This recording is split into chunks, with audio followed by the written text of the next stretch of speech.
모든 사람은 그 목표와 모습은 조금씩 다르지만 자신이 목적하고 있는 것은 이루고 싶어 하죠. 그렇게 목적하고 있는 것을 이루는 것을 소위 성공이라고 부릅니다. 여러분, 이 세상에서 성공하기 원하는 사람은 6개의 쌍기역을 가지고 있어야 된다고 해요. 6개의 쌍기역이 뭐냐면 끼, 깡, 꾀, 끈, 꼴, 꿈입니다. 첫 번째 끼라는 것은 말 그대로 재능을 의미해요. 무슨 일에든지 우선 재능이라도 조금은 있어야 성공에 가까울 수 있다는 것이죠. 그렇겠죠. 두 번째 깡이라는 것은 흔히 말하는 깡다구, 오기를 말합니다. 이 크든 작든 이 악착스럽게 밀고 나가는 오기가 조금이라도 있어야 성공에 가까울 수 있다는 겁니다. 역시 그럴 겁니다. 이 꾀라는 것은 일을 할 수 있는 지혜, 일머리를 의미해요. 직접 그 일을 해본 경험을 가지고 있거나 아니면 간접적으로 책을 통해서라도 배운 간접적 경험이라도 있어야 성공할 수 있다는 겁니다. 끈이라는 것은 유연하고 폭넓은 인간관계를 의미합니다. 전 세계 어디에나 있는 학연이나 지연이나 혈연뿐만 아니라 직장에서 맺은 직연이라든지 다양한 분야의 다양한 사람들 두루두루 알고 있을 때에 성공에 가깝답니다. 꼴이라는 것은 사람의 됨됨이를 의미하는데요. 매사에 꼴 사나워 보이거나 꼴이 말이 아닌 모습은 좀 멀리하고 이 말이나 행동 등 외적으로 보이는 모습에서도 좋은 모습을 가지고 있을 때 성공한다는 겁니다. 마지막으로 이 미래에 대한 꿈을 가지고 있어야 성공한다는 것이죠. 이렇게 6개의 쌍기역, 끼, 깡, 꾀, 끈, 꼴, 꿈, 이게 있어야 성공한다는 겁니다. 여러분께서는 그 중에서 몇 개의 쌍기역을 가지고 계십니까? 우리가 아마 이 6개를 다 가지고 있지 않다 할지라도 적어도 마지막에 언급한 쌍기역인 꿈이라는 것은 다 가지고 있을 거예요. 여러분께서도 꿈을 가지고 있고 우리의 자녀들, 우리의 윗세대들 누구나 꿈이 없는 사람은 없었을 겁니다. 어떤 사람이 이 꿈을 이룬 사람들이 어떻게 꿈을 이뤘나 조사를 해보니까요, 이 꿈을 이룬 사람들에게는 7가지 공통점이 있었답니다. 첫 번째 공통점은 그 사람들은 거의 다 아침에 일찍 일어났대요. 두 번째 공통점은 그 사람들은 아침에 일찍 일어나서 신문을 보고 뉴스를 접했답니다. 세 번째 공통점은 그 사람들은 매사에 긍정적인 사고를 가지고 있었다죠. 네 번째, 꿈을 이룬 사람들은 일주일에 책을 1권 이상 읽었답니다. 다섯 번째로 그들은 운동을 열심히 하고 자기 관리를 철저히 했대요. 여섯 번째, 꿈을 이룬 사람들은 코디라든가 향수라든가 패션이라든가 외적인 모습에도 신경을 많이 썼답니다. 마지막 7번째로 그들은 아침밥을 꼭 챙겨 먹었답니다. 그래서 이 공통점을 조사한 이 사람들은 누구나 다 7가지 이것을 잘 따라하기만 하면, 흉내내면 성공을 향해서 한 발자국 더 나갈 수 있다라고 말을 합니다. 여러분, 지금으로부터 약 3,400년 전에 이스라엘 백성들도 꿈을 가지고 있었어요. 그들의 꿈은 하나님께서 허락하신 약속의 땅 가나안에 들어가서 하나님께서 원하시는 삶을 사는 거였습니다. 그렇다면 과연 그들도 이 꿈을 이룬 사람들의 공통점처럼 아침에 일찍 일어나고 뉴스를 접하고 긍정적인 사고를 하는 등등 사람들이 꿈을 이루는 방법이라고 소개하고 있는 내용들을 따라하면 원하는 대로 약속의 땅 가나안에서 삶을 풍성하게 살 수 있는 것일까요? 그렇지는 않습니다. 우리가 가지는 일반적인 꿈들은 그런 방법들을 모사하면 어느 정도 이루어질지는 모르겠지만 하나님께서 주신 꿈은 이루어지기 위해서 조금 더 특별한 준비가 필요하기 때문이에요. 오늘 하나님의 꿈을 이루기 위해서 어떤 준비가 필요한지 여호수아의 3장 말씀을 같이 살펴볼 때에 하나님께서 우리에게 주신 약속의 땅에서의 삶을 살아내는 우리의 꿈이자 하나님의 꿈을 성취하고 살아가는 복된 우리 모두가 될 수 있기를 예수님의 이름으로 축복합니다. 자, 여리고성 사람들의 간담이 이스라엘 사람들 앞에서 녹았다라는 정보를 듣게 된 여호수아가 이스라엘 백성들을 시딤이라는 곳에서 요단강 앞으로 바로 이동하게 시켰습니다. 그게 1절 말씀이에요. 또 여호수아가 아침에 일찍 일어나서 그와 모든 이스라엘 자손들과 더불어 시딤에서 떠나 요단에 이르러 건너가기 전에 거기서 유숙하니라 라고 말합니다. 이 여호수아와 이스라엘 백성들이 하나님께 받은 꿈을 이루기 위해서는 이 요단강을 건너야 했기 때문인 것이죠. 왜냐하면 요단강 건너편이 가나안 약속의 땅이기 때문입니다. 자, 그런데 이 여호수아와 이스라엘 백성들이 요단강 앞에 도착했을 때가 언제인지 오늘 성경에 보니까 3장 15절에서 이렇게 말해주고 있어요. 요단이 곡식 거두는 시기에는 항상 언덕에 넘치더라. 이 말씀이 뭐냐면 이스라엘 백성들이 요단강 앞에 도착했을 때가 바로 요단이 곡식을 거두는 시기였다라는 의미입니다. 이 요단강이라는 것은 평상시에는 강이라고 부르기가 민망할 정도로 매우 작아 보이는 강입니다. 그래서 이스라엘의 성지 순례를 가시는 분들은 요단강을 직접 보신 후에 대단한 실망감을 마음에 느끼기도 한대요. 왜냐면 우리가요, 강 하면 머릿속에 가장 먼저 떠오르는 강은 우리에게 한강이겠죠. 한강은 굉장히 큰 강이에요. 이 남단 끝에서 저 북단 끝까지 강폭이 평균적으로 1.2km 정도 됩니다. 이 서울에 있는 한강이 얼마나 큰 강이냐면 이 유럽에 있는 유명하다는 강들을 좀 비교해 보면은 이 영국 런던에 있는 템즈강은요, 그 강폭이 불과 250m입니다. 프랑스 파리에 있는 샌느강은 강폭이 150m고요. 이탈리아 로마에 있는 테베레 강은 강폭이 80m밖에 되잖아요. 그런데 서울에 있는 한강은 강폭이 1200m, 1.2km가 되는 겁니다. 그러니 그런 강들에 비하면 한강이 엄청 큰 강이죠. 항상 그런 고수부지에 나가서 넓은 강만 보다가 이스라엘에 가서 요단강을 보는 순간 에게 이런 마음이 든다는 겁니다. 그도 그럴 것이 평상시에 요단강은 평균 강폭이요 20m에 30m 정도밖에 되지 않아요. 여러분, 우리 교회에서 서쪽으로 쭉 가면 안양천이라는 게 나오죠. 이 안양천이 강폭이 얼마나 되는지 아십니까? 이 천의 폭이 불과 60m 정도밖에 되잖아요. 자, 이 말은 비교하자면 평상시에 요단강의 강폭은 안양천보다 좁다는 겁니다. 강이 아니라 요단천이라고 불러야 되는 그런 정도죠. 사람들이 요단강에 가보면 이게 정말 요단천인가? 요단강인가? 이런 마음의 실망감을 가진다는 겁니다. 자, 그런데 성경에 나오는 수많은 강들은 그 강의 강폭이 넓으냐, 길이가 기냐, 이렇게 그다지 중요하지 않습니다. 왜냐하면 성경에서는 그 길이와 강폭에 상관없이 물이 사시사철 흐르기만 하면 강이라고 부르기 때문이에요. 요단강도 평상시에는 생각 이상으로 강폭이 좁은 게 맞지만 사시사철 물이 흐르기 때문에 성경에서는 강이라고 부르는 겁니다. 이 요단강이 평소에 강폭이 좁은, 그래서 마치 강보다는 천에 가까운 것이 맞습니다. 그러나 이 요단강 봄철이 되면 상황이 달라집니다. 이 봄철에는 우기였던 겨울 내내 내렸던 비하고 또 북쪽에 있는 헬몬산에 쌓였던 눈들이 녹아서 함께 유입되면서 평소에 시냇가처럼 보였던 이 요단강에는 봄철이 되면 강폭도 한강만큼이나 넓어지고요, 수심도 깊어지고요, 심지어 범람까지 하는 큰 강이 되어버리고 말아요. 그런데 오늘 여호수아가 이스라엘 백성들과 함께 요단강 가까이 왔을 때가 바로 그때였다라는 겁니다. 다시 한번 여호수아 3장 15절에 보면 요단이 곡식 거두는 시기에는 항상 언덕에 넘치더라라고 말하는데요, 요단 인근에서 곡식을 거두는 때가 대략적으로 3월에서 4월 봄철입니다. 가장 물이 많을 때인 거죠. 여러분, 누군가가 이 요단강을 건너고 싶다면 이 물이 많아져서 강폭이 한강처럼 넓어졌을 때 건너는 것이 좋을까요? 아니면 물이 적어져서 강이 안양천보다 좁아졌을 때 건너는 것이 좋을까요? 여러분께 한번 말씀드린 적이 있는데요, 이 목사가 설교를 하면서 둘 중에 이걸까요? 저걸까요? 라고 물으면 대체로 뒤에 것이 정답일 확률이 매우 높아요. 자, 여러분, 요단강을 건너고 싶다면 강폭이 한강처럼 넓을 때 건너는 게 좋을까요? 아니면 강폭이 안양천보다 좁을 때 건너는 것이 좋을까요? 예, 당연히 안양천보다 좁을 때 건너는 게 쉽겠죠. 물도 많지 않고 강폭도 좁고 수심도 낮고 그럴 때 건너는 것이 좋을 겁니다. 그런데 오늘 이스라엘 백성들이 여호수아와 함께 요단강 앞에 도착했을 때에는 하필이면 겨울에 내린 비가 모여들고 산에서 녹은 눈들이 모여들어서 요단강이 1년 중에 가장 물이 많은 시절이었다는 겁니다. 강폭도 한강만큼 넓어지고 수심도 매우 깊어지고 물살도 세지고 게다가 범람까지 하는 그런 때였다는 거예요.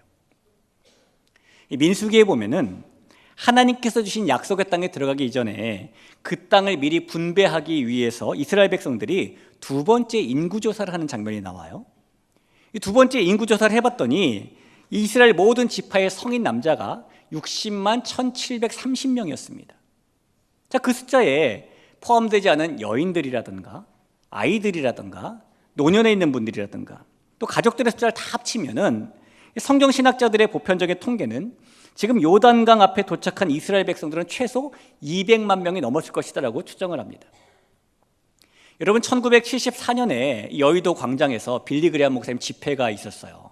아마 이 자리에 계신 분들 가운데는 그 집회에 참석하신 분들도 계실 겁니다. 그때 그 여의도 광장에 모인 숫자가 얼마라고 지금 알려져 있냐면 100만 명이라고 알려져 있어요. 아마 그때 가셨던 분들 인산인해 가득 찬 숫자들을 보셨겠죠. 그런데 지금 요단강 앞에 모여든 이스라엘 자손들의 숫자는 그 100만 명의 2배가 되는 200만 명이라는 거예요. 그 200만 명에 가까운 사람들이 물이 범람할 정도로 강폭도 넓어지고 물살도 빨라진 요단강을 건너야 하는데 이 일이 결코 쉬운 일이 아닌 것이죠. 자, 그런데 여러분, 여호수아는 하필이면 왜 이렇게 1년 중 물이 가장 많은 시절에 이스라엘 백성들을 요단강 앞으로 인도한 것일까요?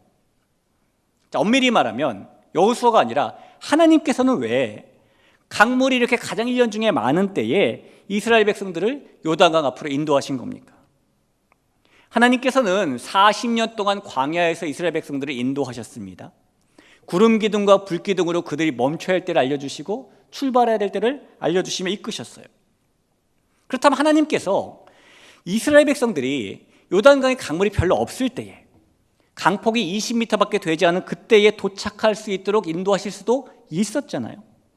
근데 하필이면 하나님께서는 왜 하필이면 많은 날들 중에서 물이 가장 많은 날에 그 앞으로 인도하셨냐라는 겁니다.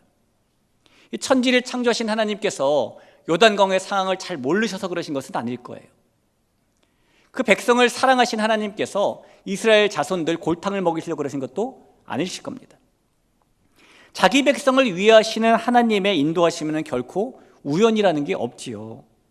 하나님께서는 그 백성을 놀랍도록 크신 계획 속에서 세심한 섭리를 가지고 인도하시는 분이시기 때문입니다.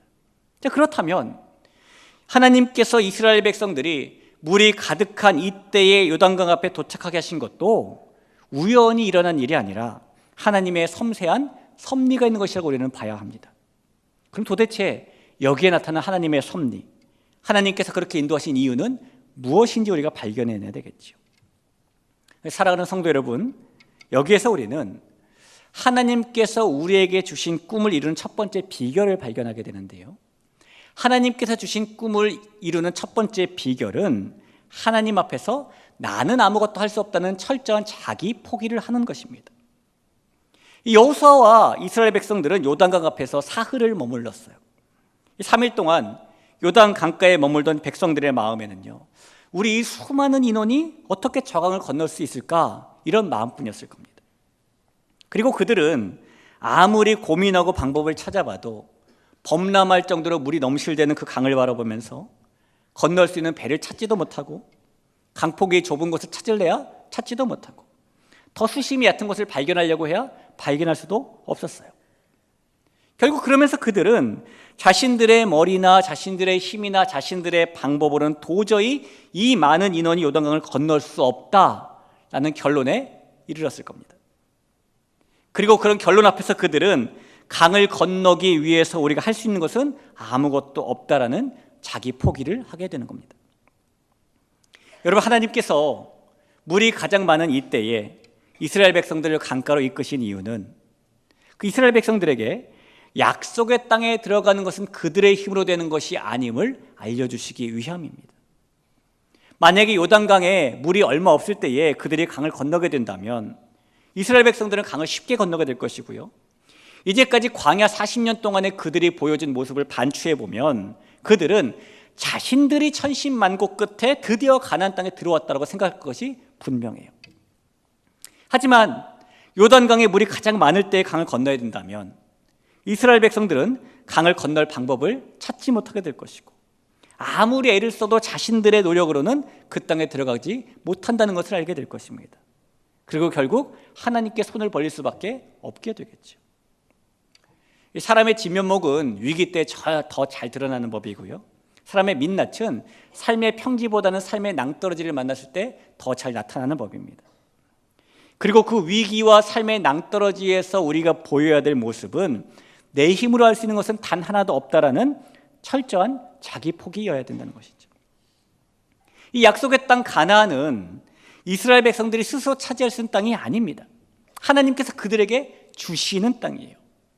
출애굽기 6장 8절에 보니까 내가 아브라함과 이삭과 야곱에게 주기로 맹세한 땅으로 너희를 인도하고 그 땅을 너희에게 주어 기업을 삼게 하리라. 나는 여호와라 하셨다 하라라고 하나님께서 말씀하셨습니다. 이 가나안 땅은 이스라엘 백성들이 힘을 낸다고 들어갈 수 있는 땅이 아니라 하나님께서 그들로 하여금 들어갈 수 있도록 해주시는 땅이라는 겁니다.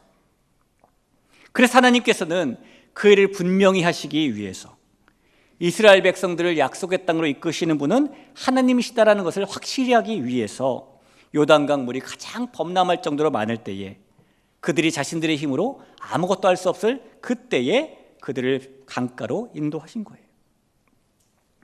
우리 사랑하는 대길교회 성도 여러분, 하나님께서는 저와 여러분에게도 이스라엘 백성들에게 주셨던 것처럼 약속의 땅을 주셨습니다. 그리고 우리가 받은 약속의 땅은 우리가 구원받은 이후에 하나님의 뜻대로 살아가야 되는 그 삶이에요. 하나님께서는 우리에게도 우리가 약속의 땅을 살아내는 일은 우리의 힘으로 할 수 있는 것이 아니라 우리의 힘으로 해서도 안 되는 일이고, 그 삶은 하나님께서 우리로 하여금 살게 하시는 삶이라는 사실을 분명히 알게 하시기를 원하십니다. 생각해보면 우리가 구원받은 이후에 하나님의 자녀답게 살아가는 삶은요, 내 힘과 의지로 할 수 있는 것이 결코 아닙니다. 우리의 힘과 우리의 지혜와 우리의 의지만 의지하면 결국에 우리의 발걸음은 하나님께로 가까이 가기보다는 하나님께서 점점 멀어지는 뒷걸음질이 되는 것이 많죠. 하나님이 주시는 은혜와 하나님이 주시는 새 힘을 가지고 살아가는 삶이 약속의 땅이라는 구원받은 이후에 하나님의 뜻대로 살아가는 삶이에요. 그래서 우리는 우리에게 주어진 구원받은 이후의 삶을 약속의 땅에서 살아낼 때에 내 힘으로 할 수 있는 것이 단 하나도 없다라는 철저한 자기 포기를 먼저 만나야 하는 겁니다. 그런 자기 포기 끝에 결국 우리는 하나님을 가장 먼저 떠올리게 되고 하나님께로 우리의 발걸음을 가장 먼저 향하게 되는 것이죠. 여러분, 우리가 구원받은 자로서 하나님과 언제나 함께하는 약속의 땅을 살게 하시는 것은 하나님께서 우리를 향해 품으신 꿈이기도 하고 하나님께서 우리에게 주신 꿈이기도 합니다. 그리고 그 꿈을 이루기 위해서 하나님께서는 우리가 먼저 아무것도 내 힘으로 할 수 없다는 자기 포기를 하기 원하셔요. 나는 아무것도 할 수 없다 라는 그 자기 포기 끝에 하나님의 손길이 베풀어진다는 것을 믿으시기를 바랍니다. 우리가 그렇게 나아갈 때 하나님께서 우리에게 새 힘 주신다는 것을 확신하고 살아가는 저와 여러분 될 수 있기를 간절히 축원합니다. 자, 하나님의 꿈을 이루는 첫 번째 비결이 하나님 앞에서 철저히 자기 포기를 하는 것이라면, 우리가 하나님의 꿈을 이루는 두 번째 비결은 바로 하나님 앞에서 자신을 성결하게 하는 거예요. 오늘 정탐꾼들의 보고를 들은 여호수아가요, 말씀해 보니까 아침 일찍이 시딤에서 요단강 앞으로 백성들을 옮기고 사흘을 머물렀답니다.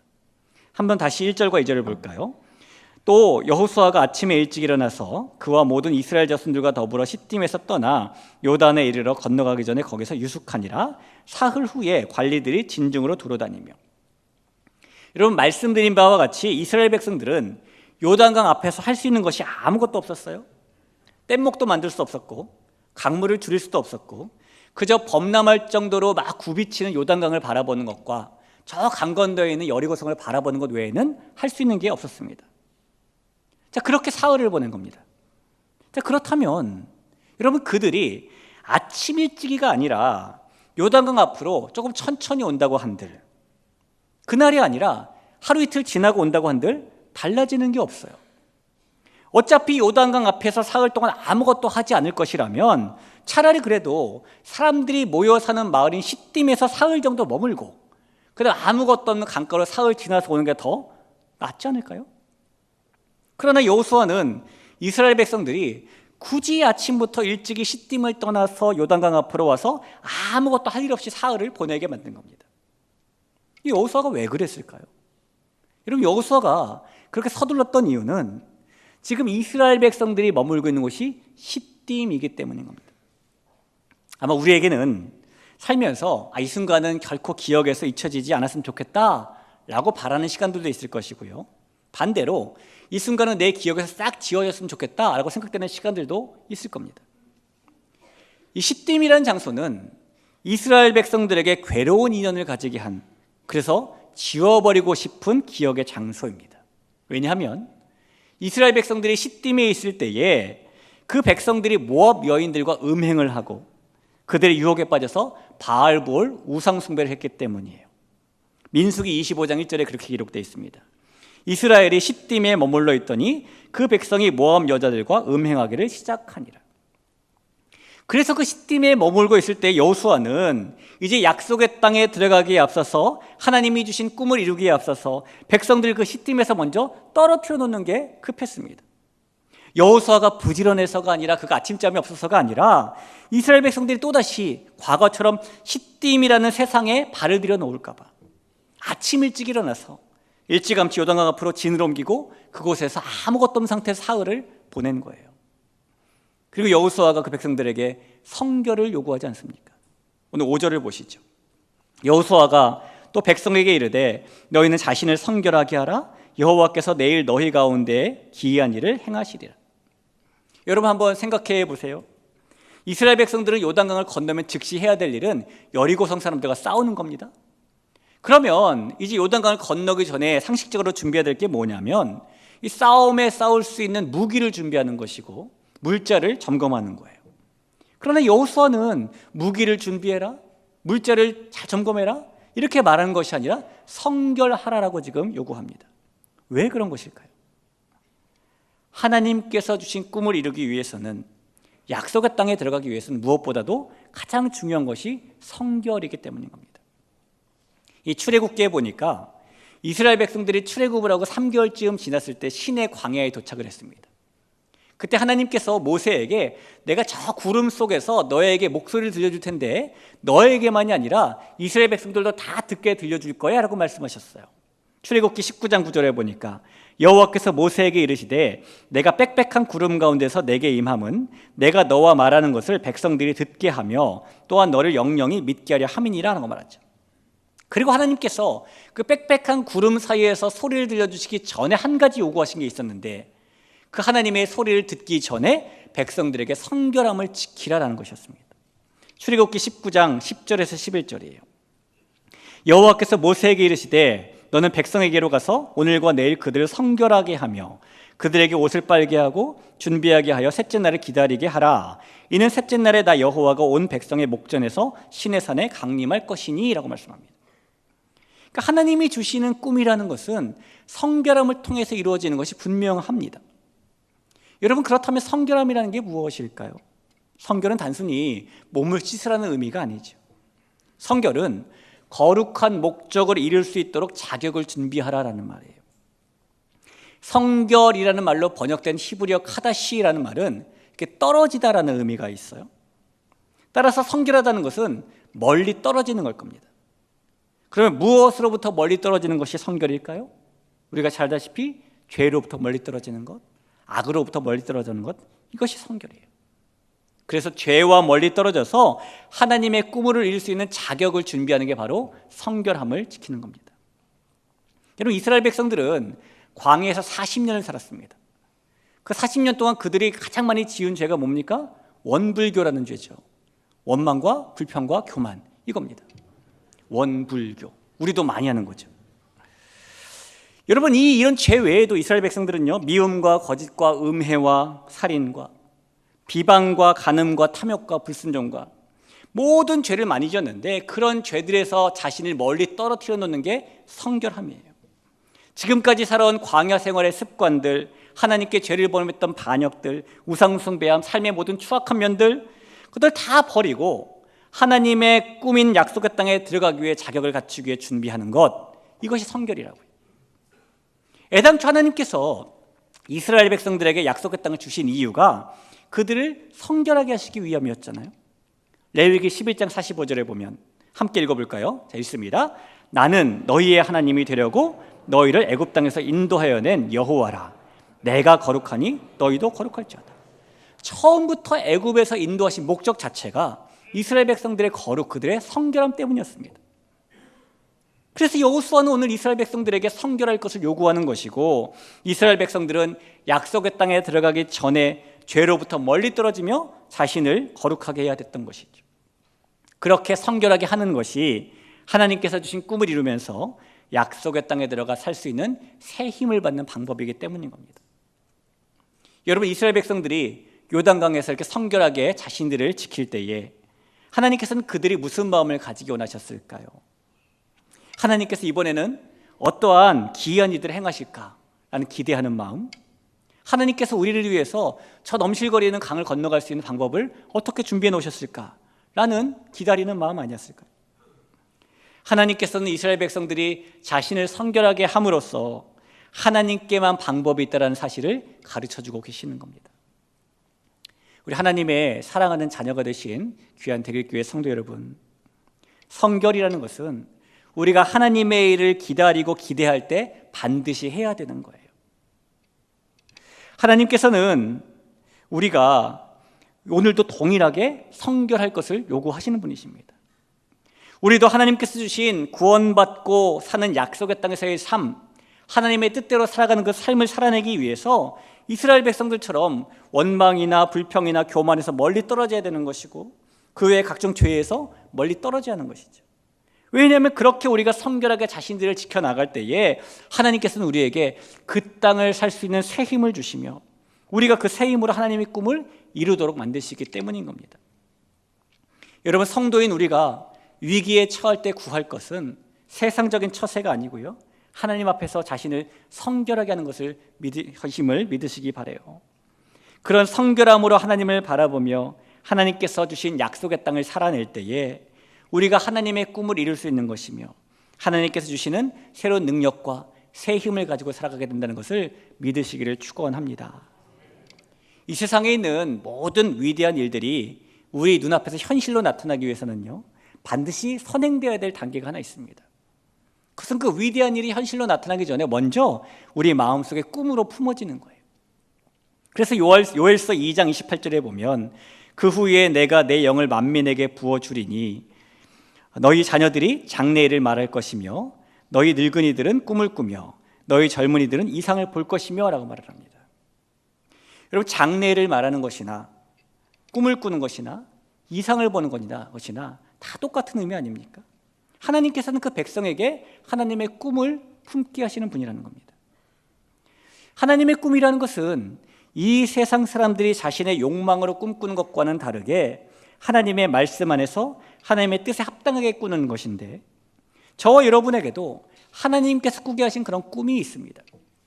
특별히 우리가 공통적으로 가지고 있는 하나님의 꿈은 구원받은 백성으로서 하나님이 주신 약속의 땅, 구원받은 이후의 삶을 하나님의 뜻대로 살아내는 거예요. 그것이 하나님께서 우리를 향해 품고 계신 뜻입니다. 꿈이기도 하고요.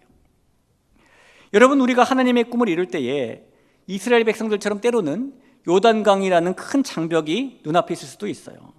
우리가 건너가야 될 장애물, 어려움이 있을 수도 있습니다.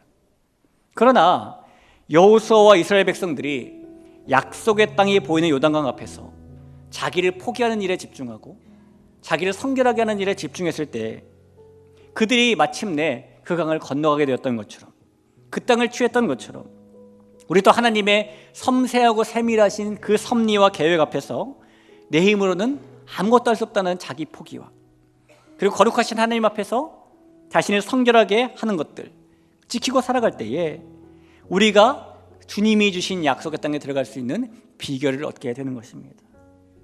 우리에게 길이 없을 때에 하나님께서 우리의 길이 되신다는 것을 믿으시기 바랍니다. 이제까지 우리를 살게 하신 하나님께서 앞으로도 우리를 살게 하실 것도 믿으시기 바랍니다. 약속의 땅, 이 구원받은 이후의 삶을 하나님의 뜻대로 살아내는 우리의 인생은 하나님이 주신 꿈이 이루어지는 인생이 되어야 되는 겁니다. 하나님의 꿈을 이루는 사람에게는 빛이 있고요, 하나님의 뜻을 따르는 사람에게는 영광이 있기 때문입니다. 저와 여러분 모두가 이스라엘 백성들이 했던 자기 포기와 자기 성결함의 비결로 하나님의 꿈을 이루며 사는 복된 인생의 주인공이 되기를 우리 주님의 이름으로 간절히 축원하며 부탁드립니다. 우리 그런 마음 가지고 같이 한번 찬양할까요? 우리 하나님의 꿈을 함께 품는 마음을 가지고 같이 고백하죠. 이 세상을 살아가는 동안에, 이 세상을 살아가는 동안에 나의 힘을 의지할 수 없어